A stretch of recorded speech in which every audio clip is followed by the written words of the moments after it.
Halo pemirsa TVR Parlemen dimanapun Anda berada, berjumpa lagi dengan program yang menghadirkan informasi seputar dinamika parlemen di Indonesia, yaitu dari Kompleks Parlemen.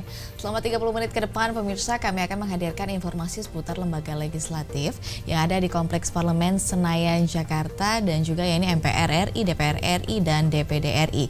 Tentunya bersama saya, Anggun Oktarini, dan juga rekan saya, Jordi Nugraha. Langsung saja pemirsa, berikut adalah beragam berita yang telah kami himpun dari Kompleks Parlemen.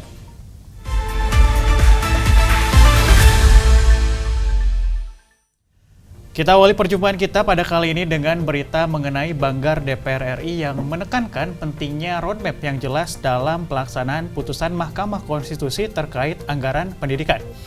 Seperti kita ketahui hingga kini, sektor pendidikan masih menghadapi berbagai tantangan mulai dari keterbatasan sarana dan prasarana hingga kesejahteraan tenaga pendidik. Nah pemirsa, ini anggota Badan Anggaran DPR RI, Esti Wijayati menilai bahwa putusan Mahkamah Konstitusi terkait dengan anggaran pendidikan memberikan arahan yang jelas bagi pemerintah dalam memperkuat sektor pendidikan. Ini oleh karena itu diperlukan tahapan pelaksanaan yang tepat dan terukur agar kebijakan tersebut dapat diterapkan secara konsisten dan juga berkelanjutan. Kita akan simak informasi selengkapnya. Dalam pembahasan rencana kerja pemerintah dan prioritas anggaran tahun 2027, anggota Badan Anggaran DPR RI menekankan pentingnya roadmap yang jelas dalam pelaksanaan putusan Mahkamah Konstitusi terkait anggaran pendidikan. Hingga kini, sektor pendidikan masih menghadapi berbagai tantangan, mulai dari keterbatasan sarana dan prasarana hingga kesejahteraan tenaga pendidik. Di tengah beragam program prioritas pemerintah, kebutuhan dasar pendidikan dinilai tetap harus menjadi perhatian dalam penyusunan anggaran negara. Anggota Badan Anggaran DPR RI, Esti Wijayati menilai putusan Mahkamah Konstitusi terkait anggaran pendidikan memberikan arah yang jelas bagi pemerintah dalam memperkuat sektor pendidikan. Oleh karena itu, diperlukan tahapan pelaksanaan yang tepat dan terukur agar kebijakan tersebut dapat diterapkan secara konsisten dan berkelanjutan.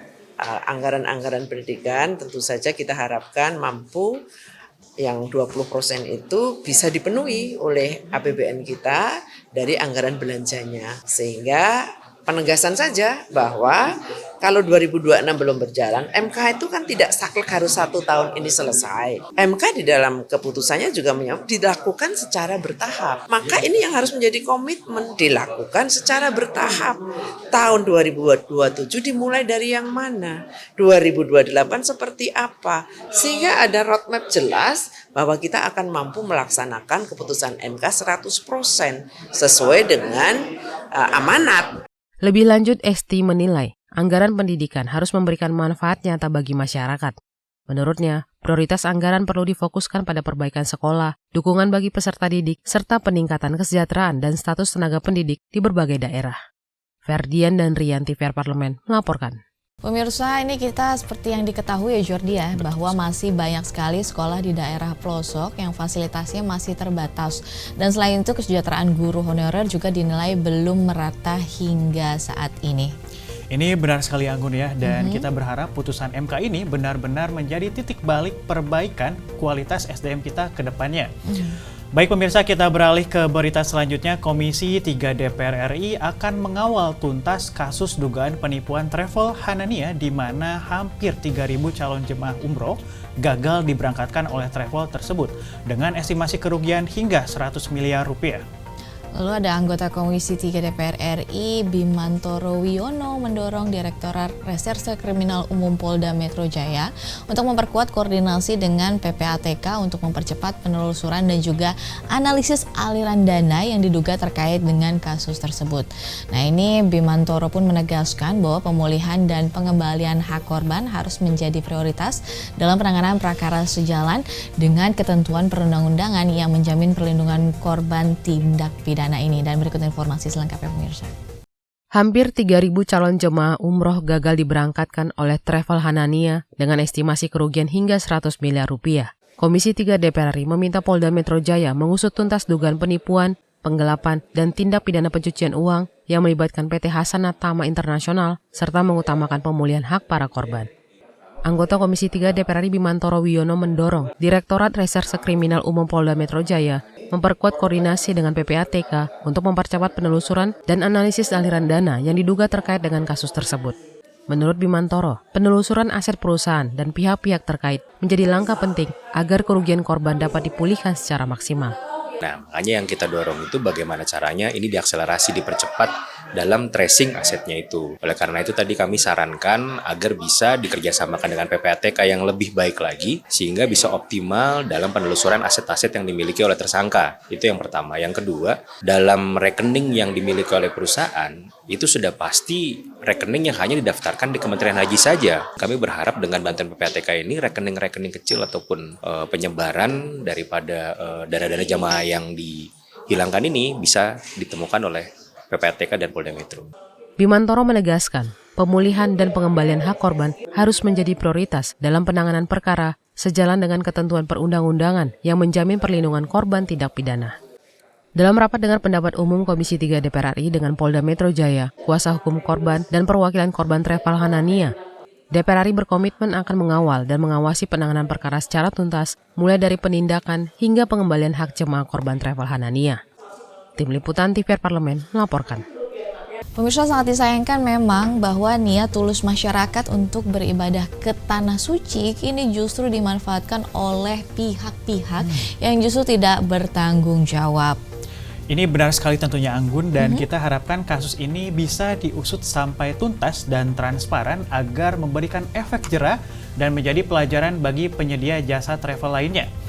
Kita beralih ke informasi selanjutnya pemirsa. Komisi 13 DPR RI menekankan penyusunan rencana kerja dan anggaran MPR dan DPD tahun 2027 harus lebih fokus pada prioritas kelembagaan dan efektivitas program. Lalu ada Wakil Ketua Komisi 13 DPR RI Andreas Hugo menyatakan bahwa sejumlah usulan anggaran terkait dengan pembangunan dan juga renovasi masih perlu dievaluasi karena dinilai belum sepenuhnya urgent. Andreas pun menegaskan pemirsa, penyusunan anggaran tahunan 2027 harus berbasis evaluasi kinerja dan juga prioritas kebutuhan organisasi agar setiap program yang didanai benar-benar menunjang efektivitas kerja lembaga. Kita akan simak bersama informasi selengkapnya untuk Anda. Komisi 13 DPR RI menekankan penyusunan rencana kerja dan anggaran MPR dan DPD tahun 2027 harus lebih fokus pada prioritas kelembagaan dan efektivitas program. Penyusunan anggaran tidak hanya berdasarkan besaran dana, tetapi juga keterkaitan dengan kebutuhan dan hasil program sebelumnya. Dalam RDP bersama Sekretaris Jenderal MPR RI dan DPD RI, pembahasan anggaran 2027 difokuskan pada evaluasi program yang sudah berjalan dan kebutuhan prioritas ke depan. Wakil Ketua Komisi 13 DPR RI Andreas Hugo Parera menyatakan, sejumlah usulan anggaran terkait pembangunan dan renovasi masih perlu dievaluasi, karena dinilai belum sepenuhnya urgent. Namun untuk dukungan manajemen seperti gaji dan kegiatan operasional lembaga tetap disetujui karena sifatnya esensial. Yang kita setujui terutama ya anggaran untuk dukungan manajemen yang kita lihat sesuai, misalnya untuk pembayaran gaji itu pasti perlu untuk kita jaga, tetapi juga hal-hal yang bisa diefisienkan kita efisiensikan gitu. Nah kemudian juga untuk alat kelengkapan dan aktivitas alat kelengkapan yang berkaitan dengan kegiatan operasional dari baik DPD maupun MPR. Di sini tetap kami setujui karena itu menyangkut kegiatan-kegiatan yang tetap harus dilakukan. Andreas menegaskan, penyusunan anggaran tahun 2027 harus berbasis evaluasi kinerja dan prioritas kebutuhan organisasi. Esa dan Fikrido, TVR Parlemen melaporkan. Melalui mekanisme evaluasi yang objektif, diharapkan draft anggaran yang nantinya disepakati bersama ini tentunya dapat mengakomodasi kebutuhan operasional lembaga tanpa mengesampingkan prinsip-prinsip akuntabilitas publik. Ya, jadi kita sepakat ya dengan hal tersebut. Ini benar sekali Anggun, proses penyelarasan ini akan terus bergulir di parlemen sebelum nantinya disahkan menjadi rencana kerja yang final. Dan pemirsa, kita akan jeda sejenak. Setelah ini kami akan membawakan informasi dari Dewan Perwakilan Daerah atau DPD RI. Untuk itu tetaplah bersama kami di TVR Parlemen.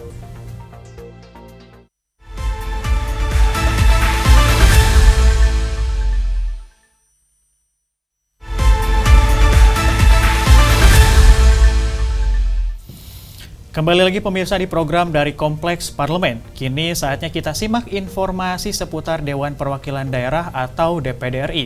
Perjuangan rancangan Undang-Undang Daerah Kepulauan akhirnya memasuki tahap krusial.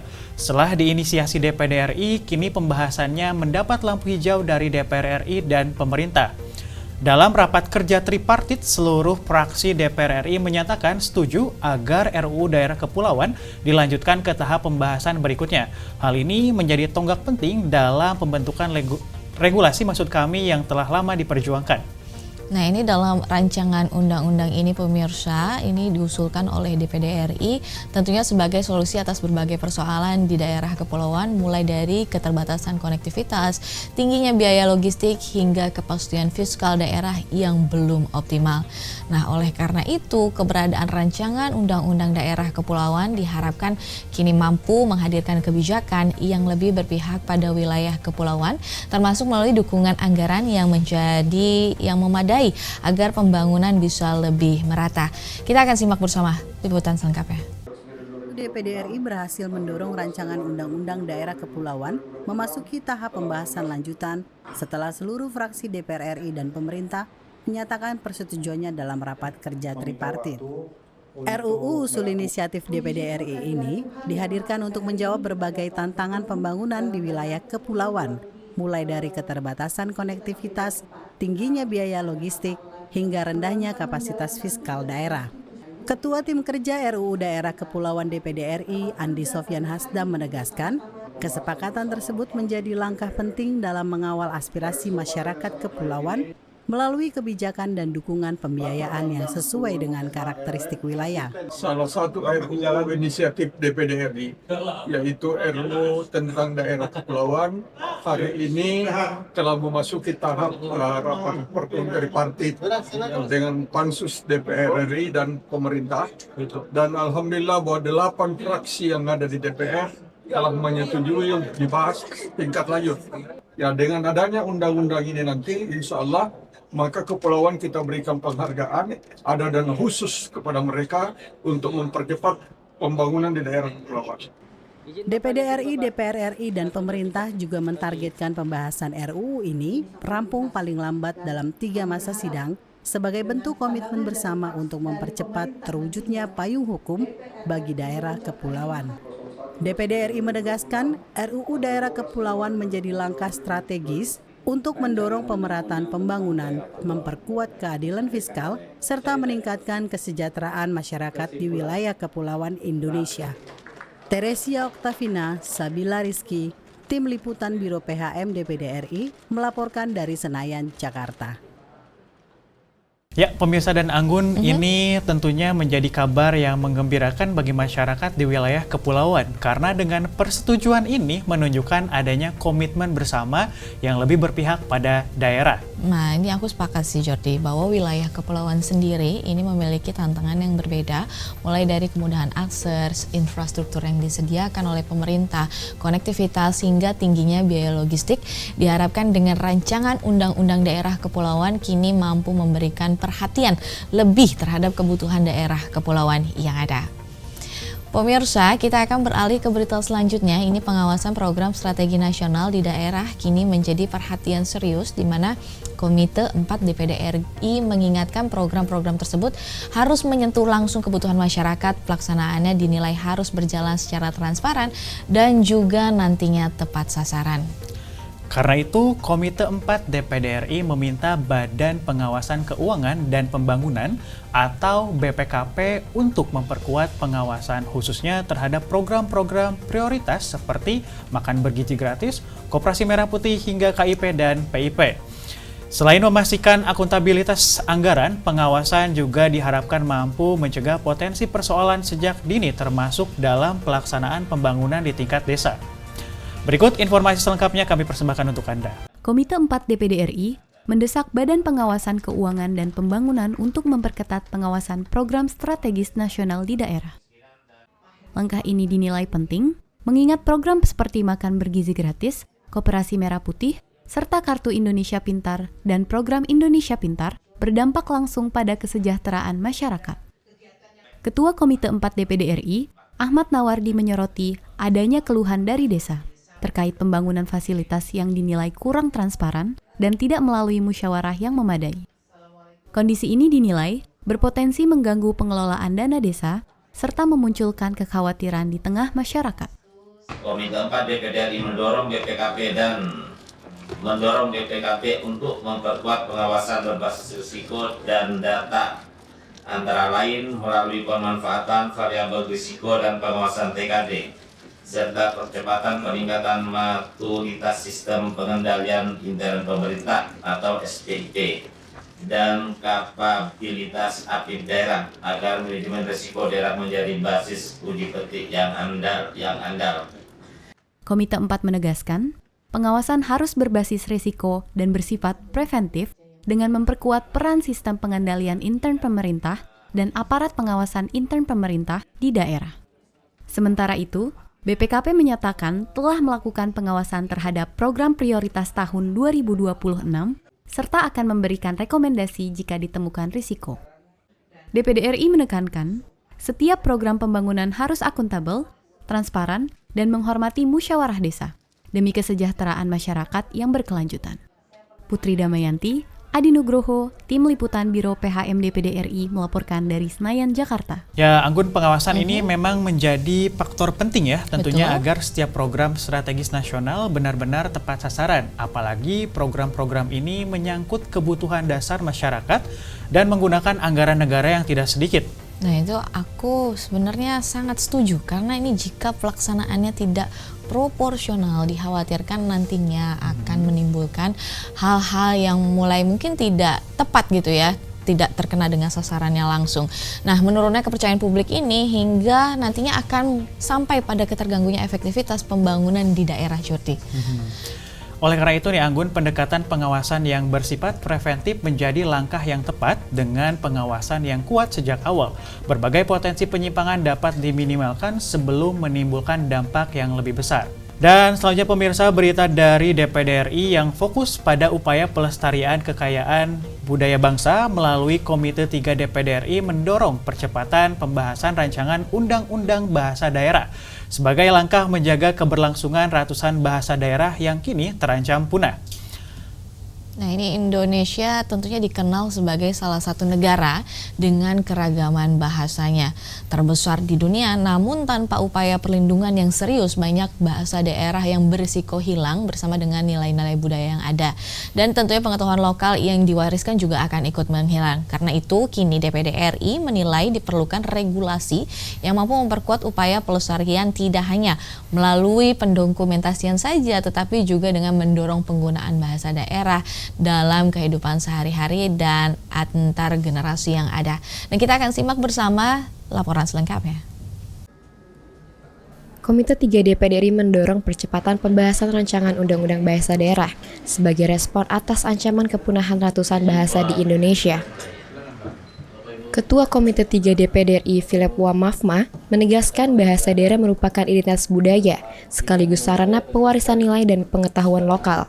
Situasi tersebut menunjukkan bahwa keberlangsungan bahasa daerah di Indonesia menghadapi tantangan serius, terutama akibat melemahnya pewarisan bahasa antar generasi, meningkatnya mobilitas masyarakat, dominasi penggunaan bahasa nasional dan bahasa asing dalam pendidikan dan media, serta perubahan pola komunikasi di era digital. Apabila kondisi ini tidak segera direspon melalui kebijakan komprehensif dan berkelanjutan, Indonesia berpotensi kehilangan sebagian besar kekayaan linguistiknya dalam beberapa dekade ke depan. Ia mengingatkan, tanpa kebijakan yang kuat, Indonesia berpotensi kehilangan kekayaan linguistiknya dalam beberapa dekade ke depan. Dalam rapat kerja bersama Kementerian Kebudayaan, Menteri Kebudayaan Fadlizon menyebut, bahasa daerah adalah fondasi ketahanan budaya dan identitas bangsa. Pemerintah mendorong pendekatan baru, dari sekedar dokumentasi menjadi revitalisasi aktif, melalui penggunaan sehari-hari dan transmisi antar generasi. Yang secara spesifik, yang secara khusus, tentu saja adalah pasal 32 ayat 2, pemeliharaan bahasa daerah sebagai kekayaan budaya nasional. Saya kira ini juga satu ayat yang sangat kuat, yang memberikan mandat kepada negara untuk memelihara bahasa daerah sebagai kekayaan budaya nasional. DPD RI juga menyoroti keterbatasan tenaga pengajar, serta menegaskan RUU Bahasa Daerah menjadi langkah strategis untuk melindungi dan melestarikan kekayaan budaya nasional. Zika Zara, Adi Nugroho, Tim Liputan Biro PHM melaporkan dari Senayan, Jakarta. Dan ini Anggun, tentu hilangnya sebuah bahasa daerah bukan hanya berarti berkurangnya jumlah bahasa yang digunakan, tetapi juga hilangnya cara pandang sejarah dan pengetahuan yang diwariskan dari generasi ke generasi. Nah, ini terkait hal ini karena itu pelestarian bahasa daerah tidak bisa hanya mengandalkan pemerintah, tapi peran keluarga, sekolah, hingga komunitas dan pemerintah daerah pun juga menjadi kunci nih agar bahasa ibu ini tetap digunakan dalam kehidupan sehari-hari, Jordi. Ini tentu sepakat sekali Anggun ya. Semoga pembahasan RUU Bahasa Daerah mampu menjadi momentum untuk memperkuat kolaborasi semua pihak sehingga pelestarian bahasa daerah tidak berhenti pada dokumentasi, tetapi benar-benar menjadi bagian dari kehidupan masyarakat di masa kini maupun masa depan. Dan pemirsa, kita akan rehat sejenak, namun setelah ini kami akan kembali dengan informasi dari Dewan Perwakilan Rakyat Republik Indonesia atau DPR RI. Untuk itu tetaplah bersama kami di TPR Parlemen.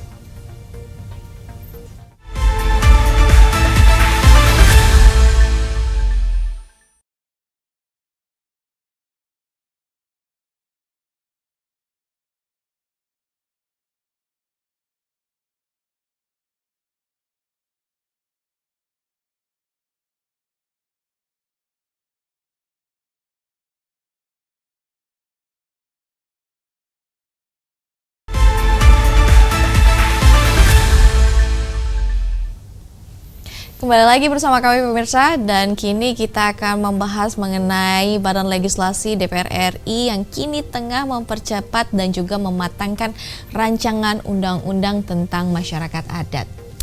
Dalam proses harmonisasi terbaru, Balik DPR RI menitik beratkan pada penguatan perlindungan hukum bagi masyarakat adat. Langkah ini diambil untuk menjawab berbagai konflik agraria yang masih terjadi akibat tumpang tindih regulasi. Oleh karena itu, Balik DPR RI terus menyempurnakan RUU Masyarakat Adat.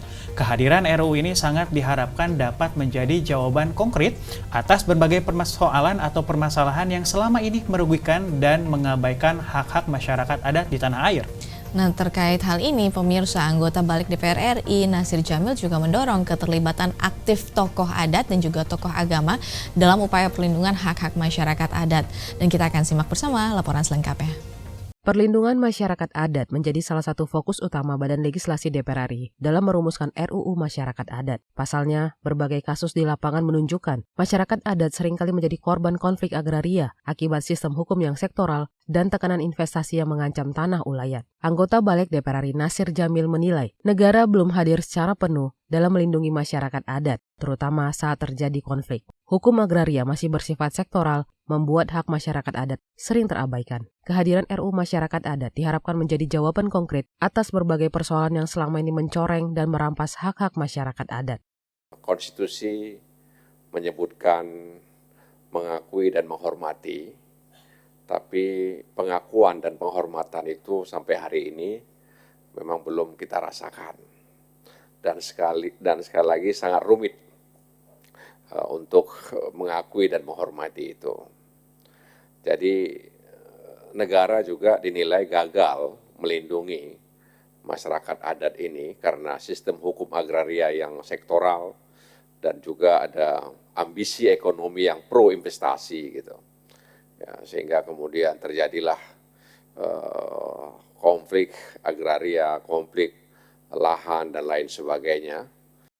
Nasir Jamil juga mendorong tokoh agama aktif mendorong upaya perlindungan hak masyarakat adat. Tanggung jawab melindungi masyarakat adat dinilai bukan hanya urusan komunitas, melainkan juga tanggung jawab spiritual dan teologi seluruh umat beragama. RUU Masyarakat Adat akan diselaraskan dengan RUU Kehutanan yang sedang dibahas Komisi 4 DPR RI untuk menghasilkan produk hukum yang tidak tumpang tindih. Bella dan Yoga, TVR Parlemen melaporkan. Dan Anggun juga pemirsa, langkah balik DPR ini tentunya menjadi bagian penting dalam upaya menghadirkan perlindungan hukum yang lebih kuat bagi masyarakat adat di Indonesia. Nah, ini tepat sekali karena besarnya harapan yang ada ini terkait dengan rancangan undang-undang ini, Jordi. Masyarakat adat nantinya dapat menjadi landasan hukum yang memberikan kepastian, perlindungan, serta menjamin pemenuhan hak-hak masyarakat adat yang ada secara berkeadilan. Dan kita akan beralih ke berita selanjutnya pemirsa. Ini datang dari Komisi 9 DPR RI tengah menyoroti penguatan perlindungan pekerja dalaman rancangan Undang-Undang Ketenagakerjaan, di mana langkah ini dinilai penting untuk menjawab berbagai tantangan ketenagakerjaan yang terus berkembang. Terkait hal tersebut, anggota Komisi 9 Ahmad Ruhyat menilai bahwa upaya penguatan ini bertujuan untuk menghadirkan payung hukum yang adaptif sekaligus memberikan perlindungan ekonomi dan sosial yang jelas bagi pekerja. Menurutnya, urgensi penguatan RUU Ketenagakerjaan didasari oleh meningkatnya jumlah pekerja platform digital, meluasnya praktik outsourcing, hingga ketidakpastian status pekerja kontrak. Nah, lebih lanjut ini ada pembahasan di Komisi 9 DPR RI pemirsa, di mana ini juga menegaskan urgensi pengawasan ketat terhadap implementasi sistem kontrak kerja, jangankan di mana pembahasan mengenai jangka pendek ataupun perjanjian kerja waktu tertentu. Dan kita akan simak bersama bagaimana laporan selengkapnya berikut ini. Meningkatnya pekerja platform digital, meluasnya praktek outsourcing, hingga ketidakpastian status pekerja kontrak menjadi sorotan Komisi 9 DPR RI. Melalui RUU Ketenagakerjaan, Komisi 9 DPR RI berupaya menghadirkan payung hukum yang adaptif agar perlindungan dan kesejahteraan para pekerja tetap terjamin. Ahmad Ruhyat menilai, RUU Ketenagakerjaan akan memberikan jaminan kuat bagi pekerja mandiri, misalnya pengemudi transportasi online. Dengan tingginya resiko kecelakaan kerja di sektor ini, perusahaan aplikator seharusnya ikut bertanggung jawab dalam iuran jaminan sosial. Belum lagi praktek outsourcing yang semakin banyak diterapkan pada jenis pekerjaan tetap.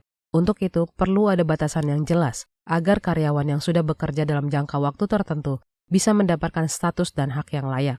Katakanlah driver ojek online, selama ini mereka bayar mandiri terhadap BPJS Ketenagakerjaan, di mana kecelakaan kerja dan potensi adanya kematian kan sangat tinggi.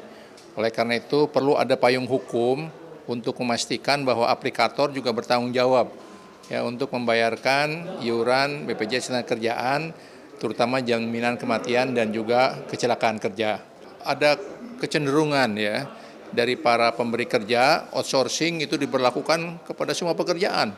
Mereka yang sudah bekerja dalam kurun waktu tertentu, katakanlah 1 tahun, harusnya punya status sebagai staf dengan segala jaminan sosial yang ada. Ahmad Ruhyat juga menekankan pentingnya pengawasan ketat terhadap sistem kontrak atau perjanjian kerja waktu tertentu. Praktek kontrak kerja yang berlarut-larut tanpa kepastian status berisiko merugikan pekerja, terutama jaminan kesejahteraan. Andini dan Domi, TVR Parlemen melaporkan. Jordi, ini juga pemirsa melihat upaya Komisi 9 ini menjadi kabar baik, di mana ini para pekerja melihat dunia kerja pasti terus mengalami perkembangan dan juga sudah pasti semua pekerja ini akan membutuhkan perlindungan yang adaptif nantinya. Dan ini sepakat sekali Anggun ya, harapannya penguatan RUU Ketenagakerjaan dapat memberikan kepastian dan rasa aman bagi pekerja, sekaligus menciptakan hubungan kerja yang lebih adil dan sehat ke depannya. Baik, pemirsa, informasi tadi sekaligus menutup perjumpaan kita hari ini. Kami mewakili segenap kru yang bertugas mengucapkan terima kasih telah menyaksikan program dari Kompleks Parlemen. Saya Anggung Tarini dan juga rekan saya Jordi Nugraha, pamit undur diri dan jangan lupa saksikan episode selanjutnya yang membahas informasi akurat dan terpercaya seputar MPR RI, DPR RI, dan DPD RI. Hanya dari Kompleks Parlemen.